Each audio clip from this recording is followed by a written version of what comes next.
Practice, practice, practice.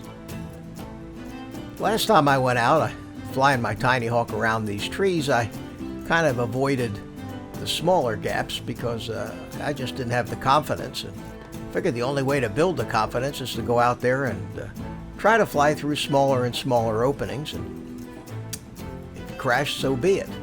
So this is a couple of flights I did the other morning, trying to practice gaining the confidence to fly closer in, lower down through narrower and narrower gaps.